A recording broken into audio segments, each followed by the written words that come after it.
two of the things that Lincoln brought up. One is, indeed, we've seen an increase in the amount of drug arrests by the NYPD here in Greenpoint. Some of that was done by the personnel here in the 9-4 precinct, but a lot of it I have to give credit to my colleagues in our narcotics bureau. I sat down with them when I first got here, just about 6 months ago, began to express to them some of the concerns I was hearing from you about the street-level drug activity that was happening in areas where you felt it was new, places they hadn't seen before. They've done a very good job. They're going to continue doing that, and we're going to work with them. We just, last week on May 6th, executed our search warrant that we did here in the 9-4 precinct on Metropolitan Avenue. It was successful. We ended up recovering 102 grams of crack cocaine, 72 Ziploc bags of crack cocaine, and that was a good search warrant for us. And that's the kind of work we're going to continue to do. That was a little further down, as I said, Metropolitan Avenue. The other issue, the bars, I think I've certainly heard your complaints. For those of you who were at the last community board meeting, you might hear me repeat myself now. Some of the things we can do as an agency is bar inspections. We are meeting this week with Department of Consumer Affairs. They're coming to the precinct to do a little training for our police officers who do the 4 to 12 shift to sort of help us in knowing some of the nuanced laws that we don't normally deal with, but are a problem here. Things like how many tables a store or bar or restaurant can have outside, things like that. It's not the normal stuff that police officers tend to do, but certainly is a problem we're seeing here. So we're having that training session, sort of a joint operation with them. Someday this week, I won't tell you just in case someone's pulling the chairs. One of the other things we can do that we are planning on is because the complaints a bar or nightclub will generate are from a whole spectrum of different agencies are responsible for. From the police department perspective, the fire department perspective, health department, consumer affairs, state liquor authority. The city has a program, it's called the March program, where a representative from each one of those enforcement agencies will come down to the task force, sweep an area, and hit 4 or 5 locations or more considered a problem in a precinct. That's something we are actively working to do. It's coordinated with the mayor's office, so it takes a little time to call the right people and say, hey, we've got to come here. They do it a lot in Manhattan, whatnot, but we're sort of looking to do that quite soon here in the in response to, I've heard your complaints about the problems on Bedford and whatnot at night. I was there at 2 in the morning, Sunday, Saturday to Sunday night, just this past weekend. And I got to tell you, you can stand on North 7th in Bedford and you think you were in Times Square. It gets that busy. Even more. Even more. Yeah. More than Times Square. Even more than Times Square. It's bright. People are out there. A lot of it is the noise people make as they come up and down the street. It's tough to enforce. You can't give someone for talking too loud. However, the bulk of our quality of life enforcement that we do in the precinct in total occurs in that area because of the bar crowd. The summonses we write for drinking in public. The summonses we write for people urinating in public. They're down there in that area, the area of sort of, we call the north side, the north streets. So we're certainly hearing your complaints, and we feel for you. We're doing what we can. All right, to move on to other things. In general, notes, second. I can proudly say we're doing pretty well. For the last 28 days, total crime, index crime is down 29%. For the year, it's down 14%.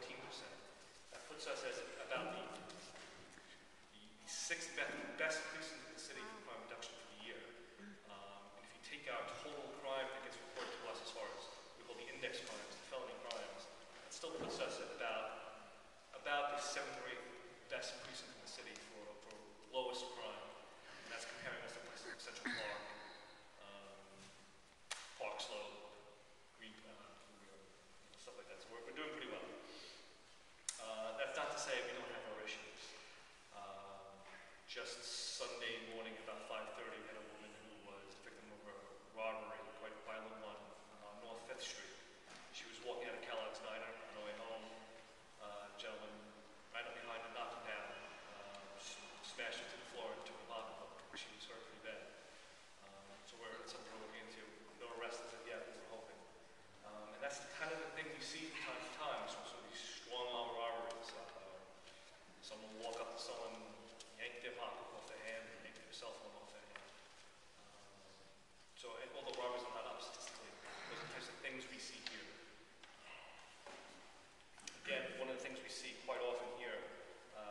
mentioned in several meetings, is the number of car break-ins. Continue to happen here, although I can say our midnight shift, where a lot of these car break-ins are happening, they've done a phenomenal job. The last 4 weeks, they arrested 8 different people for breaking into cars, which I thought was very impressive. 2 of those people had really big priors, 10, 15 arrests. One of them pled guilty at arraignment. He's been sentenced to 6 months. He'll be back in October, December for us. Another one has a court date coming in a couple of weeks. One of our more infamous car breaking guys was a man named Christopher Quinn.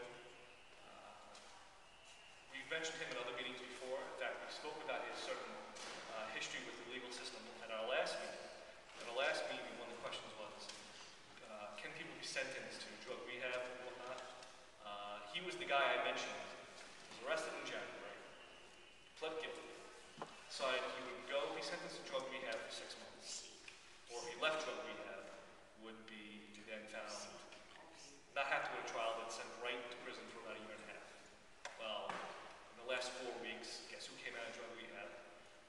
He escaped from his drug rehab facility and was caught by us the week just after Good Friday, the week after Easter. Because he had a warrant for his arrest. We saw the warrant come down, we were looking for him, and our guys grabbed him and put him back in the system. His next court date is this Thursday, which I'll be on the phone with the district attorney to remind them this is the guy who's giving us such a hard time. So we hope he does not come back for a while.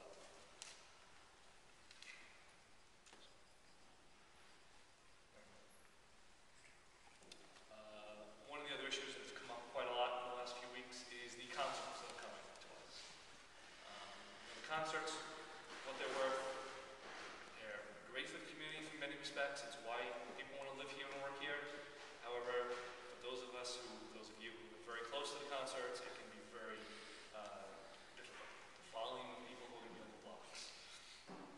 One of the things that we didn't do last year, which we are now looking to do for this year, is as the concert lets out, reassigning the cops who work in the concert to the blocks themselves where people are walking down, to prevent the people from sitting on stoops, prevent the people from urinating on the street and whatnot. Community Affairs team met with the State Parks Department last week.